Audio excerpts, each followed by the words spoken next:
Welcome to the Vergecast, the flagship podcast of Rainbow Road.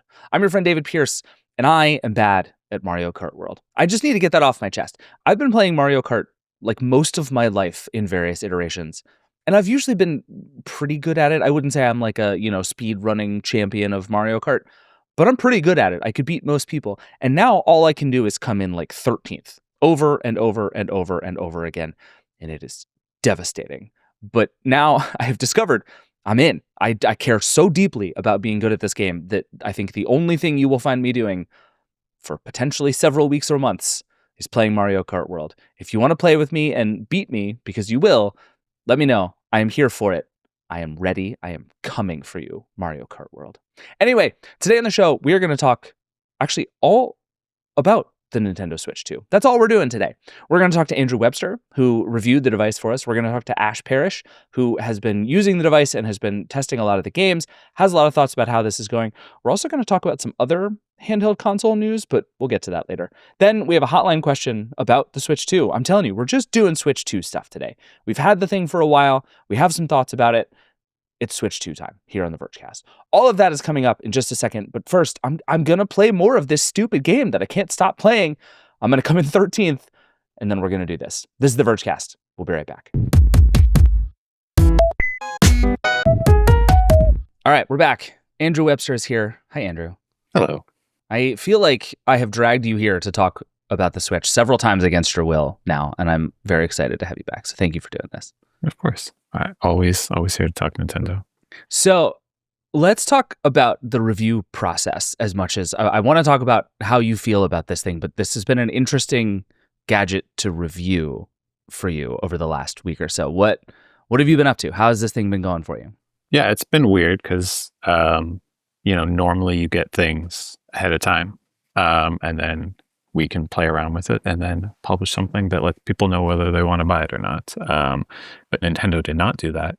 And my unit showed up 2 days late. So I've just spent every waking moment that wasn't covering one of the 4 live video game events that happened over the past week, playing Mario Kart and No Man's Sky and figuring out what virtual game cards are. So what were the first games you installed? Like what was the first thing? I assume Mario Kart World was first because it was the first one everybody did. It's Mario Kart World. And then, like Fortnite and No Man's Sky were like the two ones. Because I feel like those especially, I put in a number of hours that I won't say publicly. So like I can really tell the difference. And they both like struggled hardcore on the first Switch. So they're pretty notable upgrades. So I want to come back to those because I think the Fortnite of it all, I actually think might be a really telling way to distinguish the new Switch. But let's talk about this thing as just a piece of hardware first. You've spent a lot of time on the first Switch, and I think the question we talked a bunch about in the run-up to this thing is, what do we want a better Switch to be? And there are a bunch of things that could be, including some sort of wildly different idea about what a Nintendo Switch console might be or look like or do. And instead we got a thing that is just like a full rev of specs in most ways, I would say. Purely as a piece of hardware, what have you felt about it so far? Does it feel like they got the thing right in just trying to make it better across the board? Yeah, it's like, I don't say this in like a bad way. It's good enough. Like it's what they needed to do. I've written about this thing like at many different points, including before it came out. And every time I was just like, it's a Switch, but better. And finding new ways to say that is difficult, but that's really, even after spending, an entire week with it, it's a Switch, but better. So what about it jumps out to you as better? Like, what are the sort of most noticeably better things? Just the way games run is like a huge difference. Like we talk about Mario Kart World, and like developers at Nintendo had said that, when they were developing this game for the Switch, they were like getting scared because it's not going to work on it. And you play it on Switch 2 and it runs beautifully. I was doing like 4-player split screen, and this game is like so chaotic. Everything explodes. You have like 2 bullet bills at the same time while you're getting hit with a blue shell, and like all that stuff's happening on your TV at the same time, and it runs great. Like it's just not a game that would be possible on the other Switch. And like Fortnite, our colleague Charles wrote about like when he played it on the Switch 2 for the first time, because he only played it on the Switch, he was like, holy shit, this is like how you people have been living. Like he bought all these skins, That's and so funny. he could actually tell who they were on the new hardware because they just were like polygonal trash before. I feel like that's the same as like if you've been playing Fortnite only on your phone for the last decade. You're like, yeah, this game is fine, but like, what's the fuss about Fortnite? And then you get the full Fortnite experience, and you're like, oh, this is actually kind of sick. And it's like, you're still grading Nintendo on a curve. It doesn't look as good as a PS5 or whatever, but like it looks very good, and especially in portable mode. It's Fortnite. Yeah.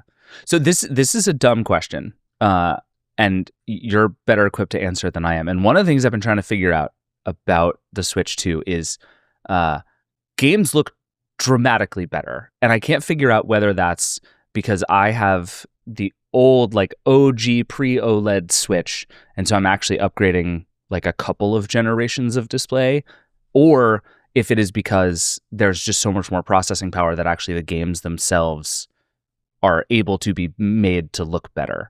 And so, but I just keep staring at the screen being like, I can't believe how much better this looks, even for like games that I played on the old Switch. Yeah, like the screen is obviously better. Although like I mentioned this on a review, but like I do miss the OLED. Like it's much more vibrant. But the screen is better, but I think it is more the processing issue. It's not the screen that makes the eShop actually usable for once, where you can input codes and it doesn't take half an hour. Fair.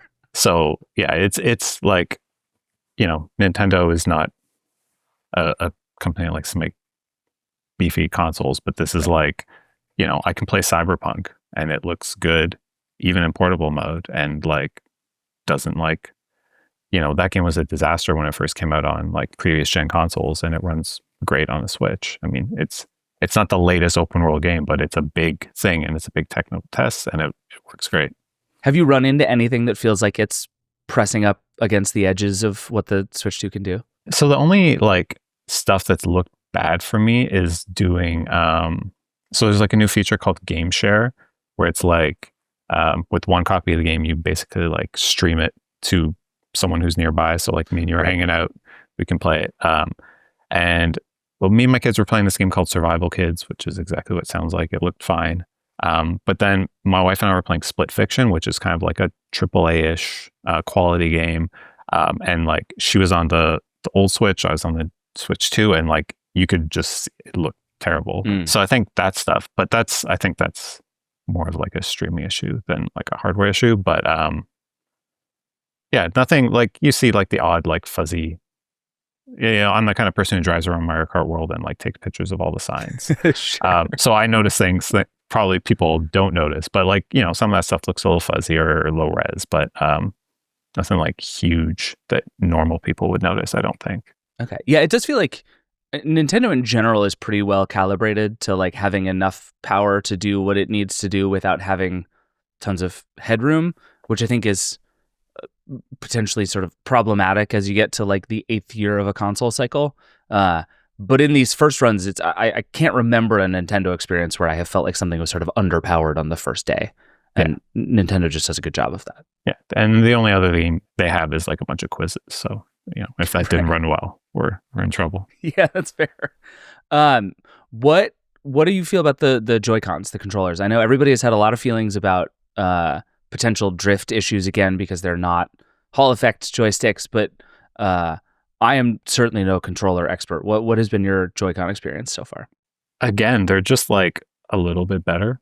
Like I think being bigger helps them, especially when you're like, splitting them apart and having two people using them. It makes a big difference. We'll have to find out if drift becomes an issue. The mouse thing is like fine. I was playing Civ for a while, and it's like it works, but it's not the most comfortable way to hold a controller on your thigh, moving it around. So it's kind of like they're pretty similar to the console as a whole, where it's just like, they made it slightly better. I will say the magnet thing is very satisfying to like snap them in and out. It is. And in a way that going back to the original Switch now, feels that mechanism always felt sort of fragile. Like I was going to accidentally break the thing you had to sort of slide it into on the edges, and then the whole thing was going to fall apart. This feels, it feels like it's going to come out in the way that like my AirPods always feel like they're going to come out of my ears, but they never do And so far I have not had one problem with like detaching when I didn't want it to, even though it feels like it should be flimsier than it actually seems to be. Yeah. Honestly, the same with like the kickstand. Like the kickstand is like, seems like it should be flimsy. It's like a cutout U, but it's like the sturdiest of all the models I've seen so far. Yeah. Yeah. It's good. So is there anything about the hardware that has been disappointing to you? I think I don't want to buy what are they called? Micro SD Express card for it, but like the games are bigger now. And so it takes up, even though they give you more space, like if Cyberpunk's like 50 gigs, that's like a fifth of your console already. Yeah. So I've already been like deleting and moving things around a weekend. So, I mean, that's just the nature of like having bigger games, but like, you know, in comparison to a PlayStation or Xbox where I don't do that as much and the games are even bigger, it's pretty annoying. And the battery life is not as good. Yeah. What have you experienced so far? I think the coverage we've done, it seems to suggest that people are having pretty mixed, but generally not super impressive experiences with the battery. Yeah, I think the low end Nintendo says is like 2 hours, and that's pretty bad. If you're playing, I think it really depends what you're playing. If you're doing like the game share stuff seems to really take the battery. Something big like Cyberpunk really seems to do it. If I'm just like messing around in free roam in Mario Kart, it seems okay. But I think like the really intensive games seem to really drain it and hit that lower end that they're saying. Yeah, I mean, I think I feel like the Switch 1 was normally somewhere in the like 5 hour range for kind of normal use for a lot of people, and that felt fine. 2 is tough. Yeah, 2 is not enough battery. That's like, you know, wouldn't get me to San Francisco on a flight. So right, exactly. Yeah, it's pretty rough. The storage thing, I tend to agree. I think is kind of odd, and 256 gigs is fine. But even going up to like 512 goes from I am sort of constantly managing which games I have on my console to like most people would probably just be able to have all of the games they're actively playing available. And it's like that's the one hardware upgrade that it feels like Nintendo just didn't quite push far enough. And I think part of it is like their games are like super optimized. They're tiny.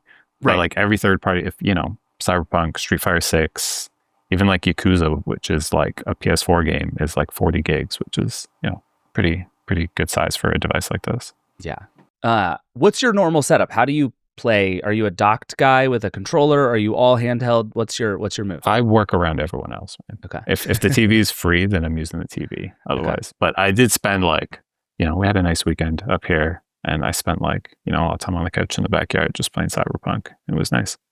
I mean, that's the dream. Yeah. Right? In the backyard playing Cyberpunk is like a life I can get ready for. Yeah. I rarely do tabletop just because it's, I don't know, I find I'm not a fan of like the split controller thing. I'm not bringing a thing with me.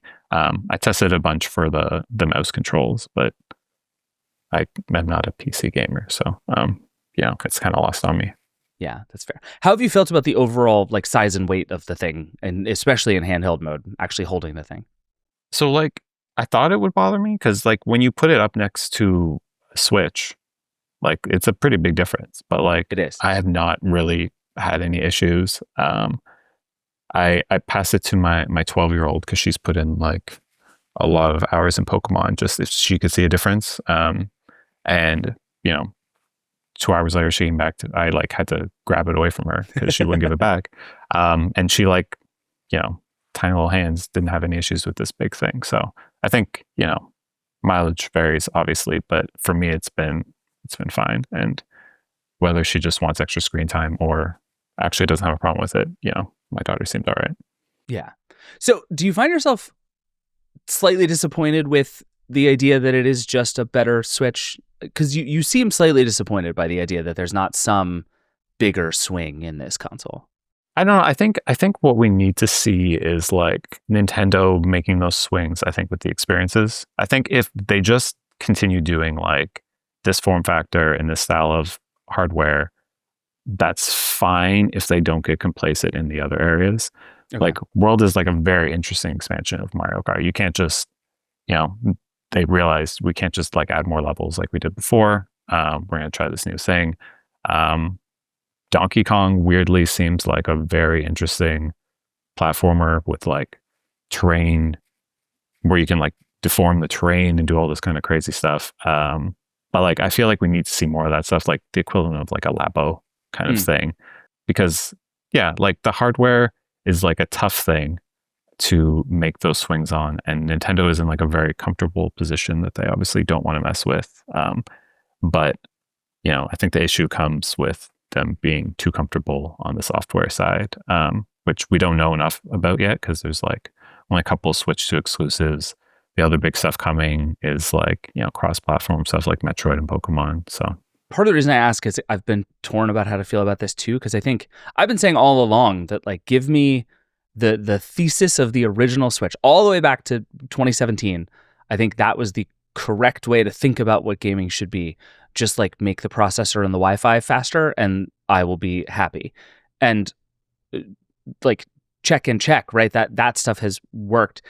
But I think a lot of people have had the experience of like, I played the Switch for a long time and then I got a Switch 2 and just immediately settled into it.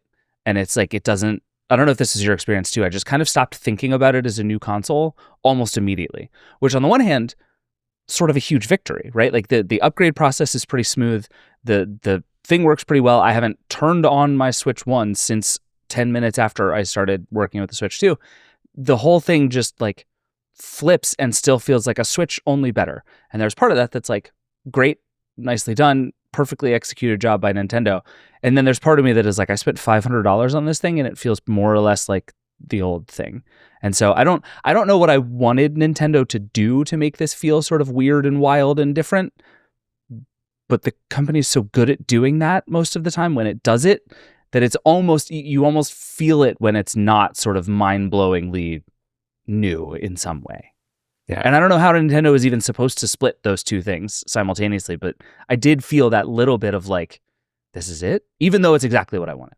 Yeah, and it honestly is the same across every console platform at the moment as they become more like smartphones where they're just like steady upgrades. Like the PS5 has a great controller and stuff looks better, but it's the same thing. The first thing I did was play Fortnite on it to compare it to the PS4. So it's like Nintendo is stuck in that space where it's like, we want to keep this audience, but like, how do we keep them interested? I think the real thing will be when we see the next Zelda and or Mario and see like what they do to take advantage of the hardware. Because obviously Mario Kart's like the big game in terms of sales, but I think those are the two showcase franchises that Nintendo has. I think Zelda will probably be a while because they just put one out last year. But like, you know, part of what made the Switch work was it launched with Breath of the Wild. Right. And it was like, you know, not only did we make an open world Zelda, but hey, you can like take it on a plane, which is like a pretty good sales pitch. Mario Kart's like, you know, a crowd pleaser game, but it doesn't have that same impact, I think, especially in terms of selling what's different about the hardware. Do you have a theory on what that might look like on the Switch 2? Like what could be the equivalent of the now you can take it on a plane? I mean, I think if I knew what it was, then it would be a boring thing from Nintendo. I think the thing they need to do is like the Nintendo thing where it's like, I didn't even think of this. You know, Mario Kart's a little bit of that. Like, I wouldn't have expected them to make an open world kart racing game. And I would not have expected Donkey Kong to be like a tentpole platforming, 3D platforming game. But those are still, you know, it's Mario Kart and Donkey Kong. Like they need, I think, a Zelda and a Mario to kind of like, that does something that shows you, hey, this couldn't exist before. I don't know if they're waiting to have like more of an install base or what the plan is there, but I think one of those needs to do something that I wouldn't have thought of, because that's like what Nintendo is. They do the things you don't think of. And you're like, wait, this is great and it makes perfect sense. And why didn't someone think of it? Yeah. Do you think it's possible that part of the answer there is to kind of keep increasing the line of accessories? Like I just look at the Piranha game chat camera that Nintendo announced, which I didn't buy. I bought the boring one and I like really regret it. I was sitting right next to the Piranha one and I should have bought the Piranha. But why, like, I've always wondered why Nintendo doesn't sort of go further down that road. It's like there's the Mario Kart wheel, there's the plant, and there's not that much else. But like, if you're going to embrace this modular thing, there's a huge potential sort of way you could do all kinds of different sorts of controller and camera stuff and make more stuff out of game chat. And I don't know, a deep, long road of accessories Nintendo could go down. Do you think, is that part of where it goes from here? Like similar-ish base, but new-ish ideas about how to accessorize it? Maybe. I mean, they've done that in the past. Like some of the biggest Wii games were like Wii Fit, which had its own what was it called, the balance board for exercising on. Right. Yeah. But I think it does sort of fragment things in a way. So I think the challenge, I think, is coming up with like accessories that work with, so like I think a good example is like Ring Fit Adventure that came out for the Switch, which was like, it just came with like a wheel, like an exercise ring, but you slotted the Joy-Con controller in. So it's like, I think finding ways to do that would make sense. So it's like a cheap pack in with a thing, as opposed to like, you need to buy an $80 controller to play this game, which severely fragments what you can do. Maybe there's something with like the mouse they can do with that when they finally make Mario Paint. I don't know. Yeah, what have you seen in some of the new sort of digital game ideas? Like there's the new thing where you can like kind of share games across consoles, and then there's the streaming stuff you were talking about. But it seems like, at least from what I can tell, the basic interface of the Switch 2 is like essentially the same thing as the last one. But they seem to have some new ideas about how to sort of manage and share and move games around. Has that stuff worked for you? Yeah, it seems okay. It's like it takes a minute to wrap your head around that they're sort of trying to treat digital games as if you have a physical card and it has to be in one Switch and not in the other. But I think actually, in particular in my household where we have like now I guess 5 Switches, it's actually a way to keep track of things. The way before was pretty convoluted. This is not necessarily less convoluted, but I think once you think of it in the weird way that Nintendo wants you to, that these are actual cartridges, it basically like turns the digital game into like an actual physical object that you move from place to place. Exactly. Is kind of the idea, right? Okay. So like, when I installed Super Mario Wonder on the Switch 2, I was like taking it out of my OLED Switch basically, but digitally. So I think it probably depends on the circumstances, but I think, in a household with a bunch of Switches and kids, it's actually a way to share things that makes sense. It just, it's weird in a Nintendo way that like it takes a minute to wrap your head around. Yeah, that makes sense. And I think to me, it seems like that goes back to the same sort of thing, that it's like Nintendo is making a bunch of decisions here that kind of individually make sense, right? Like I would rather just be able to have all my games everywhere all the time, but I can understand why that doesn't really work that way. And moving games between consoles is traditionally terrible. So I'm like, okay, this is slightly convoluted, but I get why Nintendo is doing it this way. This sort of makes sense. But then again, it all falls into this like, yeah, it just kind of works and you kind of stop thinking about it zone. By the way, is everybody else in your family clamoring for a Switch 2 now? Like, is it, once they get the new one, does the old one seem like junk? No, in fact, we've already like Pokemon Violet has already like jumped back and forth between the two systems as my kid plays whatever is free. So I think that speaks to like, first of all, it makes it good if you have a family and you're upgrading to Switch 2 because they're fine with the old one. So that's like a positive for us. But yeah, I think it speaks to this like thing of it not being that different or exciting, where it's like, I see all this stuff. I honestly don't think my 12-year-old noticed much of a difference when she spent another 10 hours playing Pokemon Violet. So right. Yeah, that's very fair. So it seems like a big part of the kind of open questions about the Switch 2 are going to be the games that come the rest of this summer. And I think we're due for a pretty serious run of stuff over the next couple of months, right? I remember we saw that direct in whatever that was, like April, with a pretty, we all came out of that thinking that was a pretty strong set of launch-ish games. Is there anything you're looking at in particular, being like, okay, this is going to start to be the test of where you can really push this thing? Obviously, I think Donkey Kong Bonanza is the obvious one. Is there anything else? Yeah, I actually don't remember when it launches, but like there's an original From Software game which is the studio that makes Elden Ring and Dark Souls and all that stuff, like exclusive to the Switch too. And I think like that is a wild thing to just like say out loud, that they're making a game exclusive for the Switch too, in addition to like putting Elden Ring on it.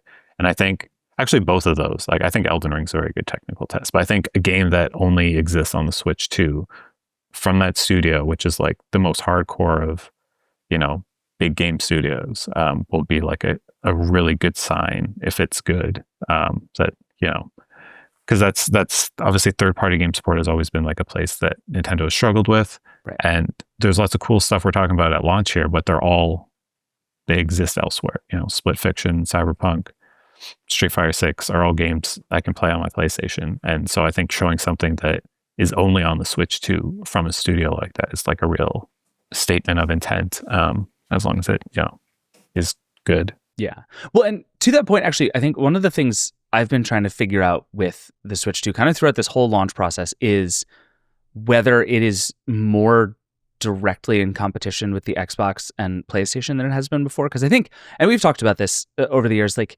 there's the Xbox and the PlayStation, which are kind of playing the same game, so to speak, right? And then Nintendo has just always been over here. And I think most people thinking about what console to buy are probably not debating, do I buy a PlayStation or do I buy a Switch, right? Like you either use them in complementary ways or you kind of are one or the other.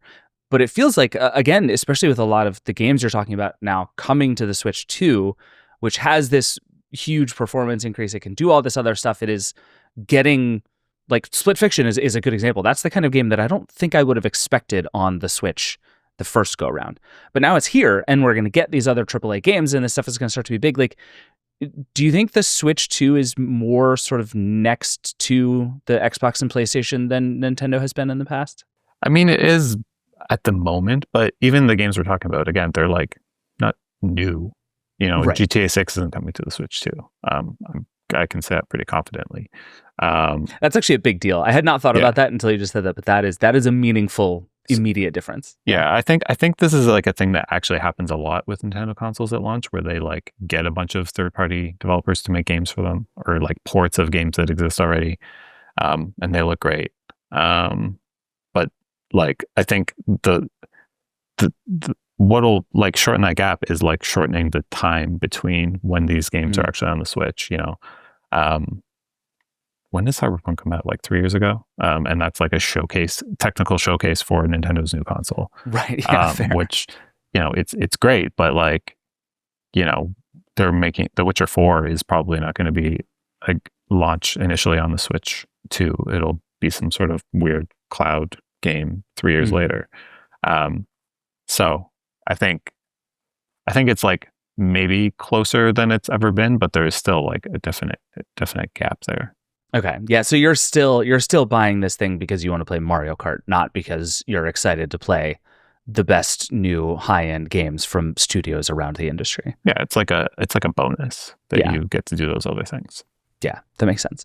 Have you done any of the like retro GameCube stuff? I realized this morning that that's a part of this I have not dug into at all. How is that side of things? I mean, they're GameCube capes. They're great. That is like the most unheralded Nintendo console.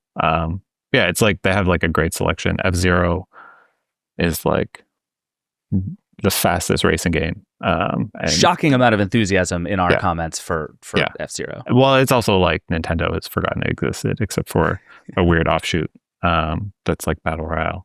Yeah, like Wind Waker obviously rules. People finally respect that it looks good. And Soul Calibur was like such a weird fighting game where they put Link in it. So, you know, I think the GameCube games look great. I do think it's a little weird that it's like a Switch 2 exclusive thing. I guess I get it's a reason to sell, but I don't see why those games couldn't run on a Switch. I also just find it very funny as a marketing exercise to be like, hey, the reason to buy our new console is to play games from our decades old console that most people don't think about that much anymore. Yeah, and then barely sold as well. But you know, if they put Double Dash on there, then it's all worth it. Nothing would be funnier than Double Dash being like a bigger hit than Mario Kart World. That everybody's like, actually, all I want is Double Dash. We're good. Forget the rest of this open world stuff. If they could add like a Double Dash mode to World, I would redo my best Mario Kart ever headline for this. Yeah, that is a very good idea. So, all right. So last question, then I'm gonna let you go. I think the big open question, I think, of the Switch 2, and this seems to be kind of the overall reaction, is not like, is it a good console or is it better than the Switch? Like, I think we both sort of figured it would be, and it seems like it pretty clearly is. It's the price, right? It's the is this thing worth $450 or $500, depending on which version of it you buy. How easy or hard have you found it to reckon with, like, what is this thing at, the $300 it used to be versus the $500 it is now? I think it depends on how long you've had a Switch for. If you bought a Switch in 2017, then like it makes so much sense. Like you need a new one. It's like this thing has been chugging, and it's a little bit more, but like, what's your other option? Like you want to stay in this ecosystem. It makes a lot of sense. If I had just bought an OLED last year, then I probably would not want to upgrade, or I would wait until a few of those games actually come out. They sold out of them mostly. It's like doing really well. So I think that's the case for a lot of people. But I think Nintendo is also happy for that person to have bought us OLED last year and then wait 3 years and buy the OLED Switch too. So it's expensive. I'm glad they didn't go up further after all that nonsense happened the day that they showed off their console. Which is pretty wild, but it could have gotten truly ugly there for a while. Yeah.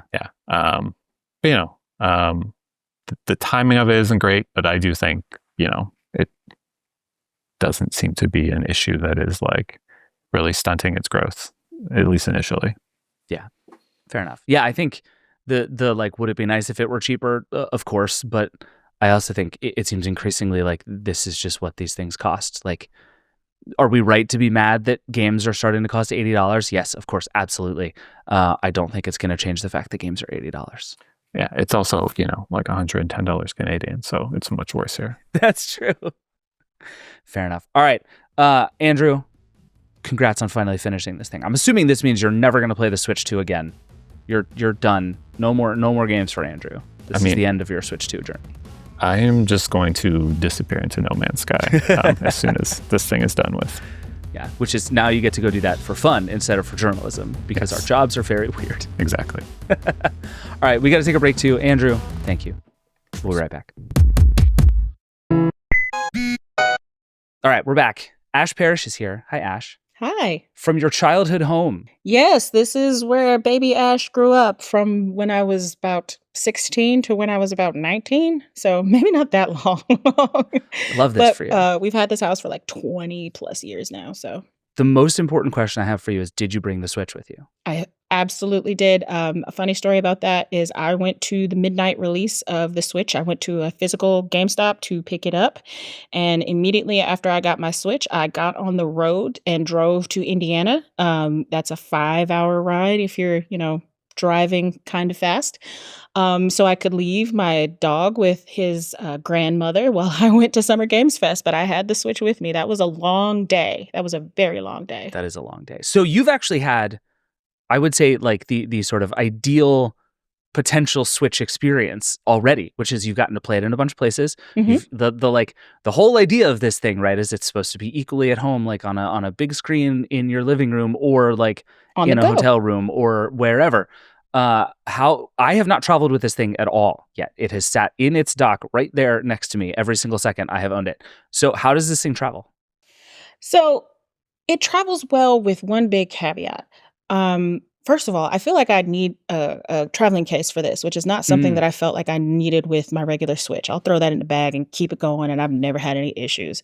But one thing I've noticed with the Switch 2 is like I put it in my carry-on bag, and I feel like I get this nervous feeling like I should be protecting this. And when I pulled it out of my bag to play it on the plane, I noticed that the left Joy-Con thumbstick was not as responsive as I was used to it being, and the right one was a little bit more responsive, and I think it may have gotten jostled or squished where the Joy-Con may have gotten pressed in. I managed to work it out, so it feels fine now, but I'm like, okay, yeah, we need some kind of protection because I just can't have this out raw dogging life. Other than that, like it's really good.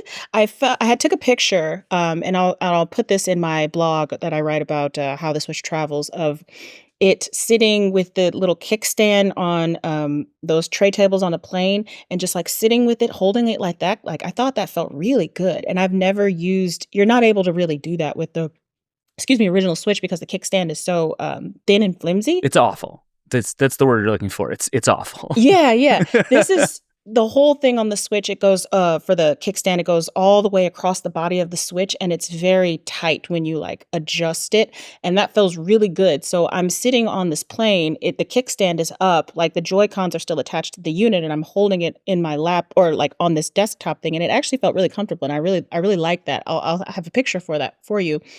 The battery life kind of leaves a lot to be desired. I did see that Nintendo put out a statement that, it may just be maybe just be a glitch. I don't know about that. But I noticed that it seems to draw a lot of power when it's in idle mode. But I haven't really used it all that much while I was at Summer Games Fest. I pulled it out a couple times to play, like when I was in my hotel room, or I hadn't plugged it in, and I noticed that the battery life kind of drained, even though it hadn't been like on a lot. And I was really like, oh, that's different. I'm not used to it kind of like degrading over time like that, even though I hadn't been using it.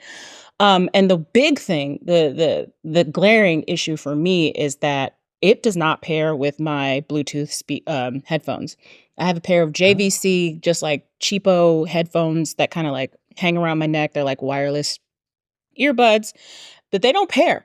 I don't know why. I've tried it all different kinds of configurations. My earbuds work with everything else. I'm going to test it with my mom's iPod or earpods later to see if it's just a me issue or if it's like a thing or it's just my Switch issue. I don't know.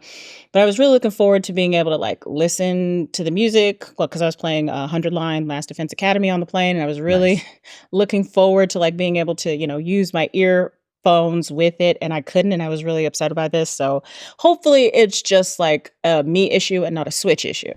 There are some really weird connection limitations I've discovered on this thing that are the sort of thing that's like probably fine in actual use, like the thing where you can only have 2 wireless controllers connected at a time, but a pair of Joy-Cons counts as 2. So it's just like that's weird. It's super weird. And the reality of it is like, okay, what are the odds you're likely to have both a pair of Joy-Cons and a separate controller that you all want to use wirelessly all at the same time? Probably relatively small, but not zero, and it's not like a hard technology problem to solve. Yeah, one thing I will that I just remembered, I remember seeing that the Switch had 2 USB-C ports, and I was like, why do we need 2? And I found the use case for the 2. So because the battery was having such an issue, I had a battery pack with me, and because it wasn't picking up my earbuds, I had some earphones that take a USB-C connection. Oh, so I was able to plug in the charger on the bottom and then plug in my headphones on the top. And I'm like, that's smart, because if it only had the one, I would have to choose between either listening or charging the thing. So I thought that was actually, okay, Nintendo, you got me on that one. Yeah, that's pretty good. That is something. So one other travel question, and then I'll move on from this, because I think one of the things that frustrated me a little bit of the original Switch was that the one of the like canonical ways you're supposed to do it was exactly what you're describing, right? You like prop it up somewhere with the kickstand out. You take out the Joy-Cons, you hold the Joy-Cons in both hands, and you play with it detached that way. And I always felt like the Switch's screen was just a little too small for that to work. Yeah. And I know the Switch 2 screen is bigger, but I've only been able to test that in sort of like hokey ways sitting here at my desk. Like, how does it do on the like the thing you just described? Like, I want to play this sitting in an airplane seat is like the dream. And with the Switch 2, it never quite hit for me. Or sorry, with the original Switch, it never quite hit for me. Does it work with the Switch 2? Is it bigger enough? It is bigger enough. Yes. It feels really good. Like even in the hands, like it feels good. Like this feels more natural to me than the Switch, which kind of like you're kind of close like this because it is so small. But this, you're able to like relax a little bit and like, take that tension out of your shoulders as you play. And that makes a big difference. I really enjoy that part. I haven't yet tested it where I've got the 2 Joy-Cons slotted into the controller and then like the Switch is away from me from a distance. But I plan on testing that later when I try teaching my mom how to play with the Switch 2 to see, how accessible family-wise the system is. But I think it'll be good. I think it'll be really good. Yeah, that's very exciting. I think that just adding that next thing goes a long way for me. Mm-hmm. So what have you been playing? I think you've been testing this thing. Like you were one of the first people on our team to get a hands on with it in particular. You've like covered all the games. What was like the first stuff you dove into when you got your Switch 2? Mario Kart. Well, Baby, sure. like Yeah, fair one enough. of the things that I really was trying to get going at Summer Games Fest was to get a bunch of people, like my colleagues at other outlets. We've all are trying our best to get a Switch 2. Some of them had them delivered, so they didn't have them with them, but some of them had them with them. And just get together this big Mario Kart knockout tournament going. And we couldn't make it work, unfortunately. But Mario Kart is so much fun to play on the I agree. Switch too. Like, I'm not a Mario Kart person. I'm really not an online gamer person, like multiplayer gamer. I just don't do that. But playing Knockout online was like the first thing I did when I turned on this system, and it was so much fun, even though I lost pretty badly. Those people are no joke. I've also been playing, but that's like the only like new certified Switch 2 game that I had. On that front, before I'm curious, like what do you make of this like gentle backlash there has been to Mario Kart World being like the launch title? I feel like the thing that I've heard, the sort of most negative piece of reaction I've seen to all of the Switch stuff is the like, oh, it's just a better Switch, which we can come back to, but I find completely ridiculous because that is exactly what I wanted. Hooray, it's a better Switch. But there is this thing where it's like people don't think Mario Kart World is enough to be this sort of launch title for a new console. What do you make of that? I honestly, I feel it. I really do. Yeah? Because when you're on a plane, right, the most fun part about Mario Kart is the ability to play online with other people, right? When you're on a plane, you don't really have that. I mean, you can pay for Wi-Fi if you want and try to, do it that way, which I don't know why you would do that. Yeah. So I'm on this God help plane you. in this like, bubble, and I'm like, damn, I wish I had like a chunky 60-hour RPG that I could play right now, which is why I didn't play Mario Kart, and I turned back on 100 Line Last Defense Academy, which is like this Danganronpa like RPG kind of thing, because that's what I wanted in that situation. And there was just nothing there that could like scratch that itch because I've already played the Zelda. I don't want to play it again. I know that it looks really beautiful. Like it looks like it was supposed to, all those years ago. Like now, I don't want to do that again. I don't want to rehash that. I want something new. And I really wish that there was some kind of, I don't know, like Mario, hint, hint, that I could have been playing while I was, with no internet signal. Otherwise, I would have been playing Mario Kart.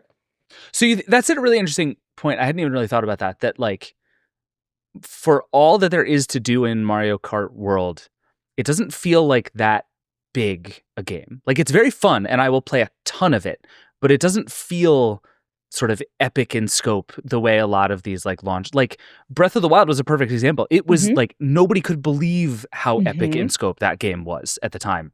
And so maybe the expectations for like it doesn't just have to be a game that's fun that I'm going to play a lot. It has to like, you want something that You sort want to of make a feels statement. demonstrably different. Yeah. Yeah, and That's fair. It's a nice statement. It's an okay statement. It's a fun statement, but it's not like the kind of statement that you should be punching people in the face with the launch of your new console, right?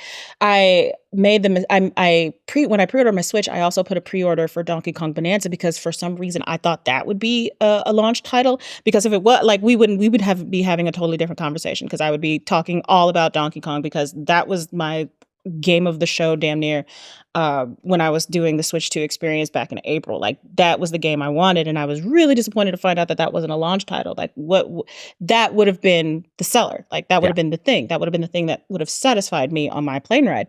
But I guess I have to wait for that.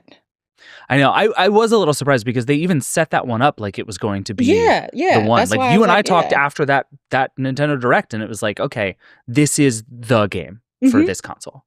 So I guess we have to wait a little bit. But yeah, I guess that's what we got to do. Nintendo does things on their own time, and we got to wait for them, let them cook. They usually don't disappoint us, so we'll see how it goes when Donkey Kong Bonanza launches. Whenever that is true. The they usually don't disappoint us thing is the only part of me that is like a little willing to be patient. Is like usually it's worth it. Usually, it'll be okay. So what else have you been playing? So it's just been pretty much those two. Believe it or not, like when I'm at Summer Games Fest, I don't have a lot of time to play video games because I'm, dodging protests and, going from appointment to appointment to appointment. Yeah. So I'll have a little downtime at the end of the day, and I'm trying to get through this RPG because I'm really interested in the story, and it's kind of fun. But that's pretty much it for right now. What are you excited to play? What's out that you're like itching to get into?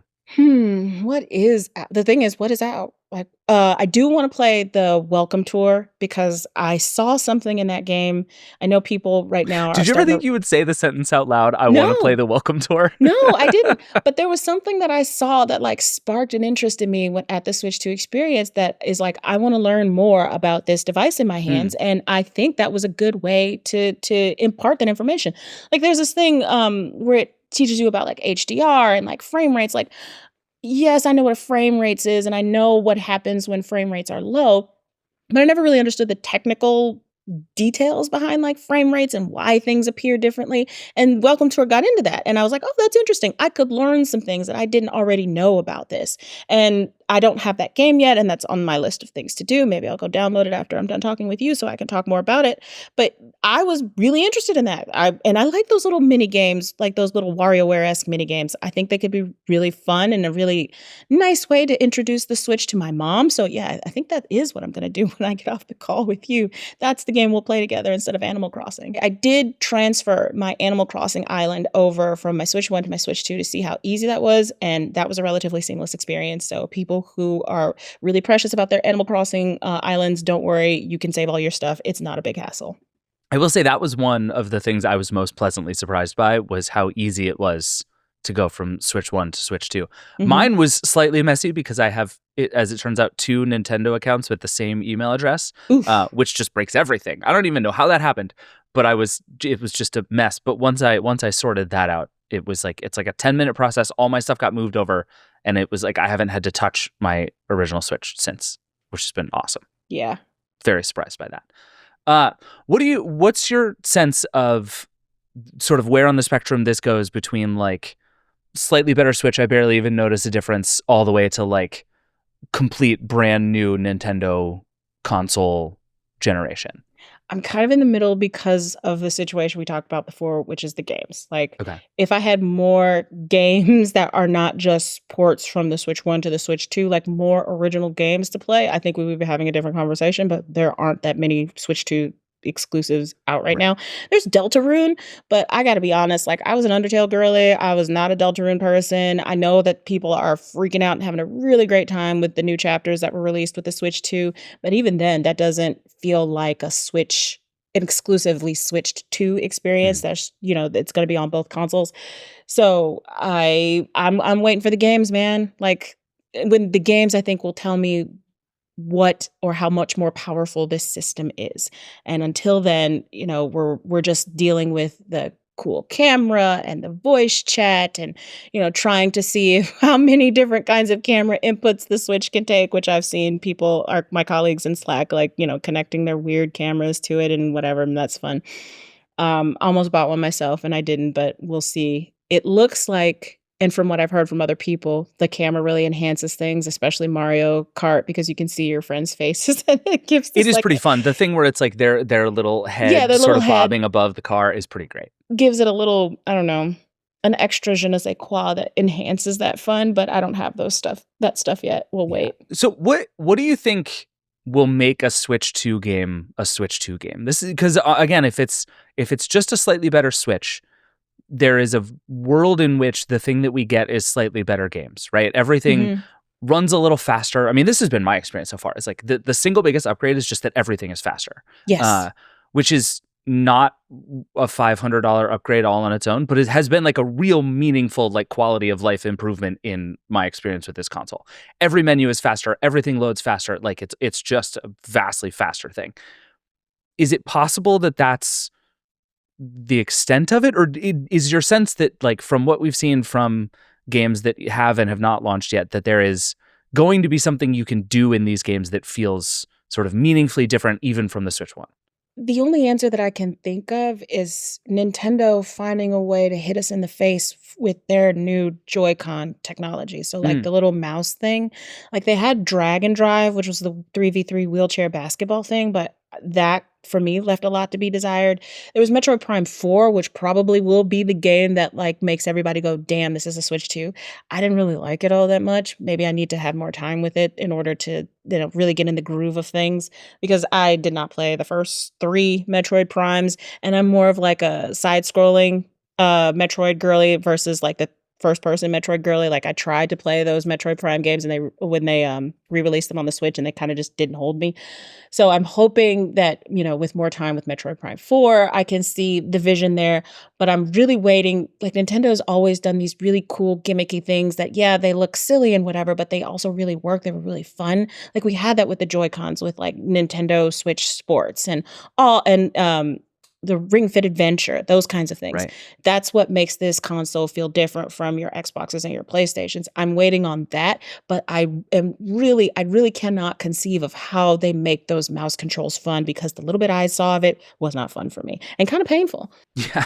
Yeah. It does seem like that thing could be really cool, or it could be very like Microsoft Kinect-y in that it is like a nifty thing that exists in 3 games. And that's fine as far as it goes, but it's not. No one's going to remember the Kinect as like the thing that made the Xbox work. You know what I mean? I trust Nintendo's innovation a little bit more than I trust Microsoft's and PlayStation's, which makes me sound like one of those like Nintendo fanboy people. I am not. I am platform agnostic. Can I take it with me on the go? Yes. Okay, I'm in. Yeah. That's a Nintendo good segue, is just David. right a lot. Yeah. Yeah. Wait, last thing. I'm curious about your controller setup. I just bought a Pro controller for the Switch 2, and I'm feeling a lot of feelings about it because it's very good, and it was also $85, and that fills me with rage every time I look at it. What's your setup? My setup is I have not put this thing in a dock yet because I don't particularly care about it. That's not how I play these games. That's not how I use my Switch 1 either. This was in my hand, in my lap at all times, and I am very satisfied with that experience so far. Yeah, I will try it for that. sake of, whatever, to have something to compare it against, but like I just don't care. Yeah. And you haven't found it like heavy or bulky. I think I've seen a surprising number of people be like, this thing is enormous. And I mean, at least to me, that has not felt true. No, it's pretty much the same. It's a same profile as the Steam Deck to me, with like it's thinner. So it feels better in the hand. It doesn't like give me claw hand the same way the Steam Deck does, because your hands are in this like weird, they can't quite close like this, like they would around a controller, nor are they like this where they're more relaxed. It's just like this middle part that makes me, my hands cramp up. I hate it, but it feels really natural in my hands. It feels like it should have, because like I can, stretch out my shoulders and relax versus being real close when you are with the smaller original Switch. Yeah. No, I that's definitely been my experience too. The little bit I've played with it, just like sitting on the couch or like up in bed or whatever, like I have not experienced it as heavy once. And I think part of it is like I do a lot of like lying in bed holding an iPad above my face, and that I'm constantly worried I'm going to like drop on my head. But this is normally like sitting in my lap and I have my arms propped up somewhere, and I don't know. This just doesn't feel like a problem to me the same way. I just had this vision of you like playing a Switch like this, and I'm like, I would drop that on my head. I would have like blunt force trauma every day. Oh, I have dropped iPads on my face. I like iPads plural. I have dropped on my face over the years, and I will. I should not do that. Heavy. No, yeah, you don't want that. I don't recommend it. It's not a good time. You mentioned the Xbox, and the other handheld news of the week was a new Xboxy handheld console that you also got to try. That a bunch of people have sent to me as a like potentially interesting way. I was on this podcast a while ago being like, dear God, just give me a device I can play FIFA on. And that device eventually became the Switch. Mm-hmm. And it's fine. It's not the best version of it, but it's fine. But then I look and it's like, oh, we've been waiting for Xbox handhelds for forever. This is kind of maybe starting to happen. It is happening. I was at the Xbox event at Summer Game Fest. They had hands-on. So it was really a hands-on with Gears of War Reloaded. So they're doing another remaster of Gears of War. Congratulations. Sure. And they had the game on like every different kind of console that it can run, so you can compare. So they had it on an Xbox. They had it on a PlayStation. They had it on a PC. They had it on one of the vanilla ROG Allies. And then they also had the ROG Xbox Ally X. We got to talk to Microsoft. We got to sit them down and be like, dude, you guys suck at naming things. You're making this so unnecessarily complicated. I hate the naming convention that they just seem to stick with. But I played Gears of War Reloaded on the original ROG Ally, and then I went over to the Xbox ROG Ally, and the difference, like, I put that thing in my hand and I'm like, I need this device Really? because the way that it's set up is that it has like the handholds like extend away from the console, so it feels more like you're actually gripping a controller versus the Steam Deck where it's just like this flat rectangular profile. And that little bit of difference meant so much because I could curl my hand more naturally. And I have just, like I said, I have this like claw hand situation with the Steam Deck where after a couple of hours of play, like my hand cramps up and I hate the way that it feels. But this, even though I only got to play with it a little bit, it felt so much better. And everybody that I was with in my little play testing pod said the same thing, like, oh my God, this feels incredible. Same weight as like a Steam Deck, same, like it performed really well. Like I went from the original Ally to the new Ally playing Gears of War, and I felt like I improved a little bit with my shooting and whatever. Okay. Like I don't like first person shooters, but I do like Gears because I think that's more my speed in terms of, shooting like those cover based shooting versus like the twitchiness of like a Call of Duty. And I felt like I got better, and I'm like, oh, this is kind of sexy. And like you, I've been waiting for a Game Pass device essentially. Yeah. I am not smart, so I don't know how to mod my Steam Deck to do all that. Like, you guys can do that. Go with the grace and favor of the Lord. That is not for me. Give me a device that is all there so I don't have to think about that. And if that is satisfied by this Xbox ROG Ally Xbox. Nope, I've still got it wrong. For whatever, you know what I'm talking about. If that device can satisfy that itch, it's day one for me. No, like seriously. So if I'm thinking about this right, it's basically like a normal sort of handheld console that is like growing an Xbox controller. Yes. Okay.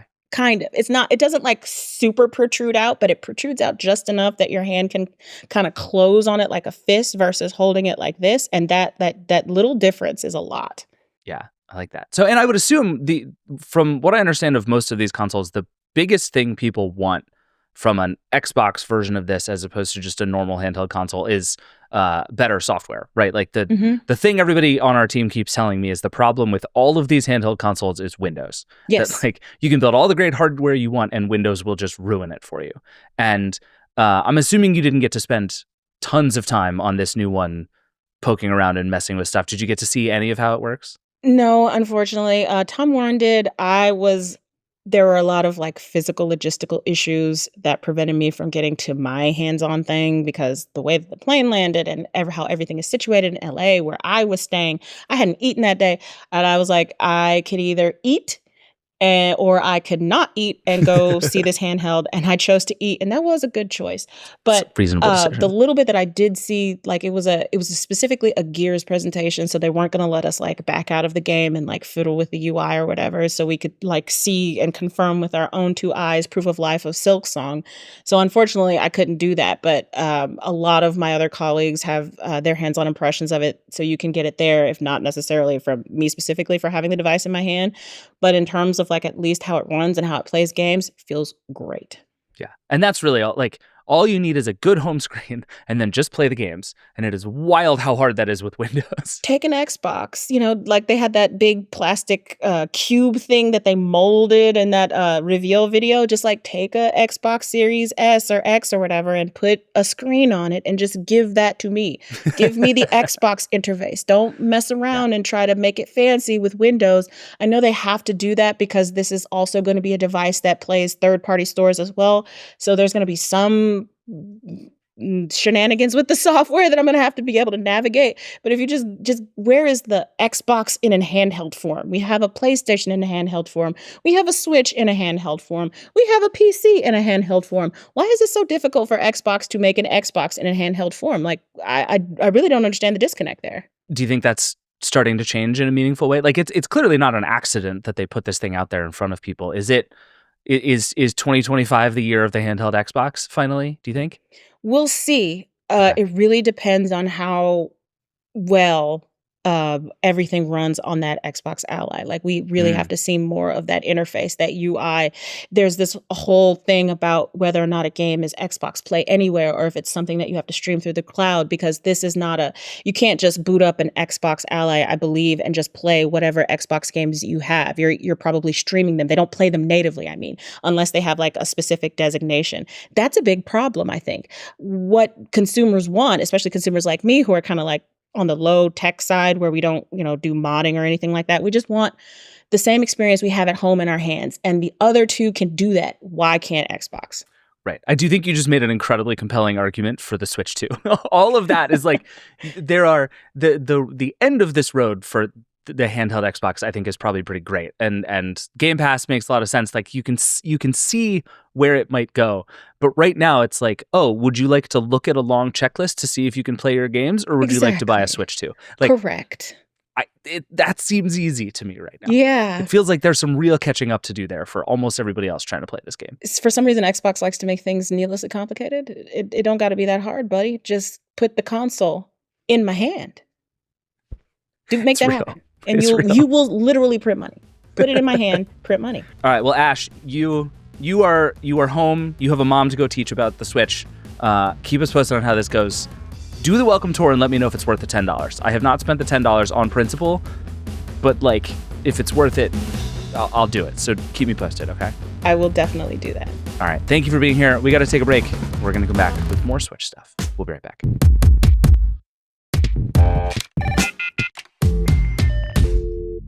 All right, we're back. Let's do a question from the Vergecast hotline. As always, the number is 866-VERGE11. You can email vergecast@theverge.com.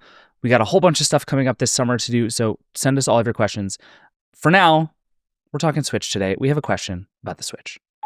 Hey there, Vergecast. This is Scott calling from Australia. My question's about the Switch 2, mainly about considering the economics and the pricing, because this is the first time we've seen the most recent generation where it hasn't gone down in price. The Switch kept the $299 price point. Other consoles are staying the same or going up. And now the Switch 2 is also a bump up from previous consoles. I'm just wondering, this is the first time it's ever happened, and might this be the last generation of consoles that we see for some time until there's some kind of streamlining on the economics of making manufacturing cheaper again, or cost of living changes? We've kind of peeked out on I think what the hardware does generally, but I don't really know how much more we can do with hardware and pricing with upgrades if this pattern of keeping the prices the same for 7 years continues. So curious what you think. Thanks. All right. If ever there was a Sean Hollister coded Vergecast hotline question, this is it. Sean Hollister, thanks for being here. Hi, thanks for having me. Oh my goodness. I feel like we have to talk about this in two pieces, right? There's the like, what do we do with the economics of consoles? And then there's the, is this the last console? Which is like a mind-bending thing that we should talk about. But I'm just curious to how you're thinking about the price of all of this. We talked a little bit about it with Andrew and Ash, but I had not thought about until we heard this question that the thing where the price of the console stayed consistent or even went up over time is genuinely weird and unusual in the history of gaming. Yeah. What do you make of where we are at this moment? Oh gosh, I feel like there are two camps here, two very, very vocal camps. One of them is, hey, every time Apple introduces a new iPhone, the price of previous iPhones goes down in price, right? They're like, let's pass that savings along to you. They're like, yes, please give your old iPhones to other people who need them so that everybody can be on an iPhone. Please, folks who couldn't afford the latest and greatest now afford the last year's model. Let's do it that way. And that way, it seems like every year you can get more for your money. And the other camp is, console prices and game prices have been pretty stable for a very, very long time. They've gone up a little bit here and a little bit there. I mean, it was certainly a shock when Sony announced the PlayStation 3 at $499 or $599 US dollars, with giant enemy crab. That was this ridiculous moment for a lot of people. How could it possibly cost so much? But they've actually been relatively stable. The Switch is a 7-8-year-old console that's now being replaced with a new version. And me personally, I think I'm more in the first camp, in the you should get more for your money 7 years later, because I would expect that the Switch would get this much better in that amount of time at the same price. But for those who have been seeing how weird it is that these prices have stayed so stable, this is an opportunity, a kind of a once in a many generation opportunity for these companies to finally charge more money because they have the tariffs going on. The threat of inflation everywhere. They can say, well, it costs us more now. We can finally afford to charge you a bit more too. And I kind of want to resist that, but I also see where the others are coming from. Yeah, it's tricky because it does seem like, on the one hand, it is certainly true that there are, different economic headwinds facing these companies. Like, we weren't sure what the Switch 2 was going to cost for a while there. I don't think Nintendo knew what it was going to cost for a while there. And yet, I think about the price of games, which has gone sort of inexorably upwards over the last several years. And it really does feel like, for good and evil simultaneously, these companies are poking at the edges of what people are willing to pay more than ever. And I think there is just this sense that games are expensive and they have huge audiences. And I think a lot of these companies have figured out they probably could make more money from them. And you can feel about that however you want, but in a shareholder capitalism era, like, of course they're going to raise prices. So I think it's like, it's both a bummer and makes perfect sense to me all at the same time. In the Nintendo 64 era, games cost $60, $70, even $80 sometimes. Yeah. Nintendo 64, we're talking about like what, 95, 96 for Nintendo 64. And to find out that people are angry about that, it irks a lot of people inside game companies who are like, our budgets have ballooned, our players have, there's so many more players now. We have to build all this extra content for them, the graphics level. There's so many more things you have to do for them. But if it's really about what consumers will take. At the end of the day, it's about what are we willing to pay. And many companies, they've decided that in order to fund these bigger budgets, they're going to have to fund big packs of DLC. They're going to be like, we have to have all these other things for you to purchase, these DLC, these HD texture packs. It's now $10 for each of these Switch 2 games to get the advancements there. There might have been a free patch on a PC game like 5 years ago. Now they're like, okay, well, we're going to charge you a little bit more there too. And the nickel and diming effect of of companies charging you more for all of these little things, that grates on us too, but we seem to be more willing to accept that, death by 1,000 cuts than we are by all at once. Now games are $80. Now games are $90. It is true. It's a good point. I've probably spent more in like $5 increments, like by a vast margin, than I have just on more expensive consoles, right? Like, the way that they bleed you is the microtransactions. That's where the real money is. Selling you the console the first time is not how these companies are going to make most of their money going forward. And that's probably bad. Like, you could maybe argue that each of these things should be $1,000 and then there shouldn't be any microtransactions inside of games, and that might be a better world to live in, but that is in no way the world we live in, and is not where we're headed. It isn't. The price of the Switch 2 is really complicated. That when Scott, when you get into this idea that like, this is going to be, is this like the end of consoles as we know them now that we're seeing like the prices go up so dramatically? I want to push back on that a little bit before we get to the second part about, is this the end of consoles? So the Switch 2 price is very intriguing because in the United States, it's coming at a time when we can see the existing Switches stay on shelves at lower prices, and we can see that the PlayStation 5 is like a pretty good deal compared to a Switch 2, and that is just not the case over in Japan. Over in Japan, where they are also having to sell a lot of these Switch 2s, over there, the PlayStations are all ridiculously more expensive. Sony has raised the prices of PlayStations 3 times over there. Oh, wow. And they've raised them almost the rest of the world except for the United States. The United States is like the one outlier where Sony's like, we'll keep the prices fine over there because we really, really care about that audience. Over in Japan, there's this almost a sense of gratitude towards Nintendo for this price that's only like a certain amount more than the original Switch, because it's not anywhere near as bad as what you'd have to pay for a PlayStation over there.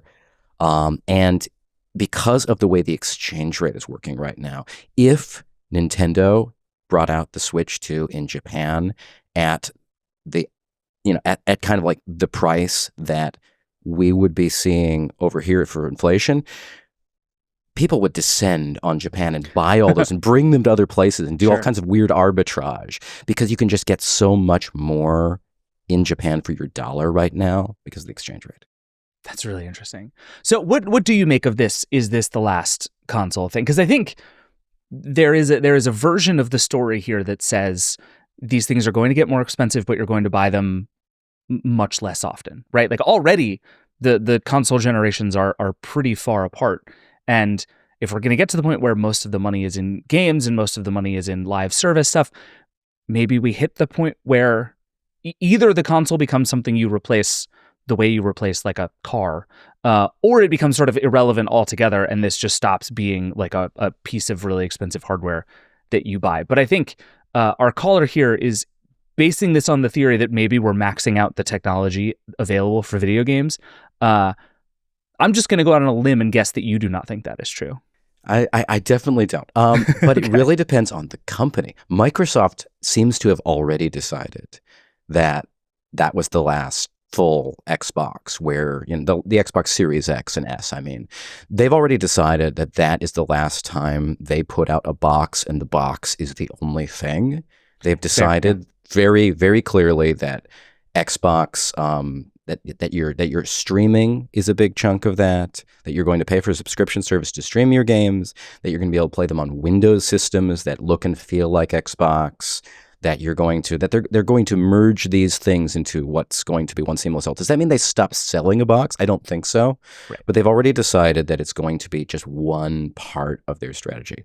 Over on the PlayStation side of things, what we think is happening, what the rumors seem to be pointing to, is it becomes a continuum where the next big PlayStation entry is not like a PlayStation 6 that replaces the PlayStation 5 as a one-to-one. Maybe it's going to be a PlayStation handheld. Maybe it's going to be, we've got a PlayStation Portal streaming device there. But the idea being there that we'd already seen with the PlayStation 4, the PlayStation 4 Pro, the PlayStation 5, the PlayStation 5 Pro, that we've reached a kind of a PC graphics card level of purchasing where you pay for the amount of power you want to have and you play all the same games on it with different levels of power. So if you get the PS5 Pro, those games are going to look the best. And if you get the PS5, they're going to look a little bit worse. And if you get the PS4 Pro, a little bit worse. But they all basically play the same exact games, many of which you could play on PC with different levels of graphic power too. The next entry there might be the PlayStation 5 handheld or the PlayStation 5.5 or whatever you want to call this in-between step, where instead of them going to a full PlayStation 6, they shrink down the amount of performance that you have to maybe it's a PS4 Pro level of performance, or maybe it's a PS5 Lite level of performance, but you can now take it with you like you take a Switch with you. And you got a couple hours of play on those same PS5 games. I think that's the direction that's going. What that does suggest then is that maybe we're headed to a point where we're used to these consoles being kind of step function improvements performance-wise, right? Like the PS4 to the PS5, and I guess especially the PS3 to the PS4 was like a huge like supercomputer leap in performance. And what I was going to ask you coming in was like, okay, we've had this big run of graphic cards from NVIDIA, and we're in this like sort of newly invigorated space of PC gaming in a lot of ways. But it also sort of seems like that is hitting a plateau in some ways, where like the games are only so good and the chips are only so good, and they kind of run at different speeds. But maybe what it sounds like is actually what's going to happen is there's going to continue to be the sort of top of the line thing. But because it's not the only thing anymore, because you don't have to just buy the fancy one because there are other ones available now, that maybe what happens is the top of the line thing doesn't improve as fast. Does that make sense? Like if you have this whole spectrum, you don't have to make the next thing the best thing because it's just going to be the one for the people who want the most fancy thing. I think that's very much right. I don't know if it's because it has to be that way or because the companies want it to be that way. If it has to be that way now, in this moment, in this geo-economic climb with tariffs and supply chain issues and all kinds of things that were previously figured out all of a sudden not being figured out, or if it has to be this way because NVIDIA and AMD see all the profit in generative AI and they want to put all of the manufacturing resources toward that and very little towards gaming. If it has to be that way right now, and it could change back to the step function later, I think there are a lot of people both inside the companies and us gamers who would like it to go back to step change. But there are a lot of benefits to the incremental cycle. I mean, in the world of PCs, there are new graphics cards every 2 to 3 years. People don't buy new graphics cards every 2 to 3 years. Right. They're not unless they are the diehards. You can wait 5, 7, 8, 10 years before you buy your next graphics card, and all of a sudden, all of your games look amazingly better and they run at smoother frame rates, the same games that you had a decade ago. We're starting to see the benefits of that in handhelds as well with the Steam Deck and some of these Windows platforms, where some people, it's been so long since they've been in PC gaming that those same games they played a long time ago look better on this handheld than they did on their last desktop PC. That's how long some people wait now, because that is possible in PC. And I would love for that to be possible in console too. For a very long time, it was impossible because of backwards compatibility concerns. I mean, if you tried to develop a game for the PlayStation 3's cell processor, which was infamously difficult to develop for and required, this very specialized hardware, and then you go to the PlayStation 4 and you're like, okay, well, I'm going to play all my PS3 games on that, right? I was like, no, you would need so much brute force horsepower to do that cell stuff on this new x86 chip that's more like a Windows machine. But now that all the consoles and all the handhelds are using the same underlying chip architecture, they're basically all playing PC games more or less. You could kind of have a world where you just say, I'm willing to spend this much money for this much horsepower and my stuff will play on it. Okay. Which actually seems like, on sort of both parts of the question here, a good outcome, right? You end up in a position where I'm not forced to buy the thing that is getting relentlessly more expensive because I don't need the most powerful, highest end thing. I'm able to sort of scale down to fit both my budgets and my needs. But also it means you can get lots of different variations of the thing rather than just being like, here is the new Xbox, take it or leave it. You absolutely can. And that's what we're seeing with Nintendo. Nintendo says, here's the Switch 2. By the way, we are also still selling 3 other models of Switch. Totally. You don't want to pay, $450 for a Switch 2. We've got our Switch OLED, we've got our Switch, and we've got our Switch Lite, and they're all there ready for you to play relatively the same game. Now, we don't know if Nintendo's going to turn around and be like, actually, 90% of our Switch 2 library, all of these new games we're developing, will only be playable on Switch 2. And they make a big break there, and then people who are, kind of forced to upgrade from Switch. On the Xbox side of things, you don't have to worry about that. Probably on the future PlayStation side of things, you don't have to worry about that as much because there will be streaming to fill in some of the gaps. But none of these are anywhere near as open as PC, where I'm like, okay, games I have 10, 20, 30 years ago still play on a modern PC, and often way the heck better because of everything that's happened in between with horsepower and monitors getting better and so on. Yeah, fair enough. All right. Well, this actually made me feel better. This is very exciting. Thank you for doing this. Scott, I hope this helped. Sean, thank you as always. Of course. Thanks so much. All right. That is it for the show today. Thank you to everybody who came on to talk to me. And thank you, as always, for listening. If you have thoughts, questions, feelings, Switch 2 games you're liking and want to tell us about, thoughts about the battery life. We've been hearing really mixed things about battery life. Anything on your mind about the Switch 2 or really anything in general, hit us up. Vergecast@theverge.com is the email. 866-VERGE11 is the hotline. We absolutely love hearing from you. It's the single best part about doing this show. And we're going to keep covering this thing like all summer. Keep it locked on The Verge for all of Andrew's coverage, his review of the device, all the stuff Ash has been writing about her experiences and the games, all this stuff. There's a huge run of games coming this summer for the Switch 2, and I think it might change how a lot of people feel about the console, for better or for worse. So keep it locked and tell us everything that you're experiencing about the Switch 2 as well. This show is produced by Eric Gomez, Brandon Kiefer, and Will Poor. The Vergecast is a Verge production and part of the Vox Media Podcast Network. Neil and I will be back on Friday to talk about all of the other tech news happening, because the tech news, it just keeps happening. You would think it's summer, but it just keeps happening. Also, I should say that at some point here in the near future, one or both of Nilay and I are just going to sort of mysteriously disappear to go have kids.